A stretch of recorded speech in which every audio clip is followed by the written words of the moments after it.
is green, tilly tilly laughing is blue. You must love me, tilly tilly, for I love you. Hello there. I'm filming this voiceover outside, so hopefully you don't mind all the summer sounds, and also I hope that I can make it through this voiceover without messing up, because I'm not the best with this. So let's give it our best go. Here I'm just starting out by collecting all my ingredients. This is a plant-based cake, so there are very minimal ingredients needed. We just don't want to forget anything. So here I'm using a sprouted spelt flour. I like to use spelt flour, specifically sprouted flour, because it's easier to digest, and within spelt flour it has a rather fragile gluten content to it. So for me, someone who doesn't eat a lot of gluten, I find that when I consume this flour, it doesn't give me any kind of digestive issues, and if you haven't tried it, I do recommend giving it a go. This is a organic coconut sugar that we'll be using for the cake sweetener. And then I'm going to add in some baking soda and salt. Salt will just help enhance that chocolate flavor, and the baking soda will act as part of our leavening agent. As I mentioned, there are no eggs in this recipe because it's plant-based, so baking soda is essential. Then we're going in with a little bit of cacao powder, and I like to sift it in to avoid any of those cocoa clumps that can tend to happen. It just kind of avoids that. You don't have to spend 20 minutes whisking away at it. So once that's incorporated, I'm going in with a plant-based butter. You can use oil in substitution for it if you prefer. And then after melting that down, I'm adding in some vanilla extract and a little bit of apple cider vinegar. That will act as the other half of our leavening agent and help our cake rise. So once that's all mixed together, you want to add it in. Make sure it's not too hot, by the way, just kind of a nice room temperature is good.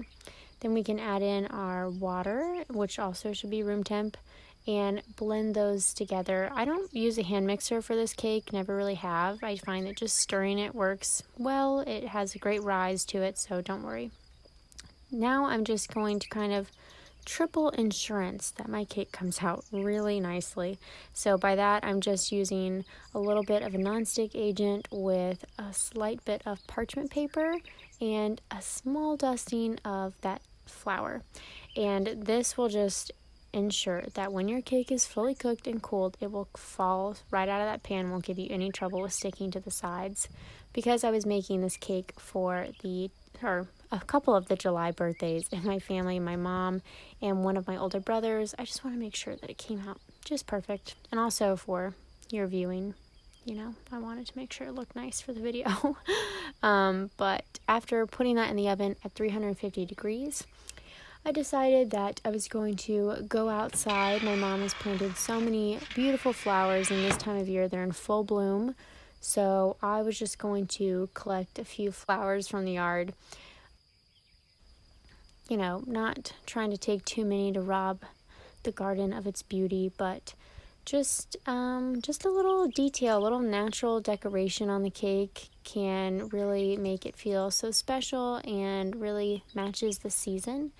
You can find a lot of edible flowers, which my mom actually has in her kitchen. She has these edible rose petals from her garden, and I'll talk about those in a minute. But here is the cake flip. Just watch. Drum roll, please. Look at that. Just perfect. Every time. It's so satisfying. So here you can see that the parchment paper just glides off, and you can make this cake either single layer. The recipe's for a single layer 9-inch, but it also makes 2 6-inch round cakes. So you can either double the recipe or just use smaller round tins. So here I am cutting the cake in two, which honestly is not necessary. I genuinely feel this cake doesn't even need a frosting. It is that delicious.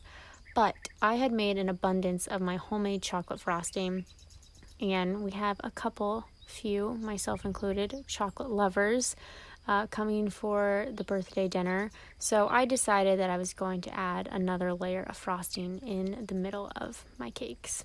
So here I've just plopped the top layer on, and I didn't do my best job, but it's okay. That's what more frosting is for. You can just cover it up. So I really love this frosting recipe, and actually it's included on the blog post where the cake is listed down in the description box. And there are a few simple ingredients, but I'll tell you the base of it is sweet potato, avocado, and maple syrup. I know, how on earth would that taste good together? But I promise you, it is so delicious. You could eat it by the spoonful. It's that good. So once you are finished icing your cake, you can either go really rustic, which is what I decided to do. You can add any kind of decoration. And I have loved using natural flowers. I found some inspiration on my Pinterest board, which you can go over there and find me if that's something that you like doing too. I have a lot of ideas on there for just very simple, like natural decorations for cakes. And while these flowers aren't edible, the rose petals I have there are. And that's because my mom has a special spot in her garden where she has fertilizer-free and pesticide-free rose bushes. And then she will pull off and dry the petals and uses them at her farmer's market for just either culinary purposes or even body products. And I think that they add just such a nice touch on a cake. Oh, and here I'm adding a few fern leaves just around the base of it. I thought it brought in a little bit more of a summer element to the cake. And now it's time to cut it. Moment of silence for this cake cutting. Every time I watch this, my mouth waters. But I just felt like I had to cut into the cake because even though we're going to eat it in a few hours, a tutorial is not done until the cake has been cut. I hope that if you decide to make this cake, you enjoy it as much as I do and my family has. I really appreciate if you've made it to the end of this voiceover with me. If anything, feel free to find me over on Instagram at @IamCharlotteFaith, where I post more day-to-day things of what I'm cooking in the kitchen. And I would really appreciate if this is a video that you did enjoy, you would subscribe to my channel. It helps me know whether I should keep filming and editing videos for you. Feel free to leave a comment with any questions, and remember that you can find this recipe down in the description box. And that's it. I will see you next time. I hope that you have a great day. Oh, and be sure to stay tuned at the end of this video to hear a little insight of what was going on behind the scenes while making this cake.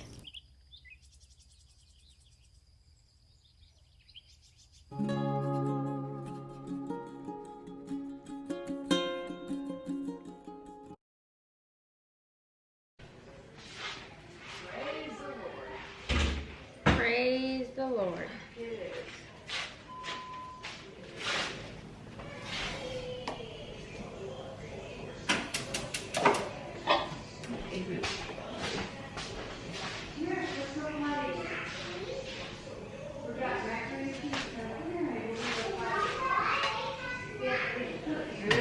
Like devil's food cake, you'll love it. Chocolate frosting. He likes Just chocolate stuff.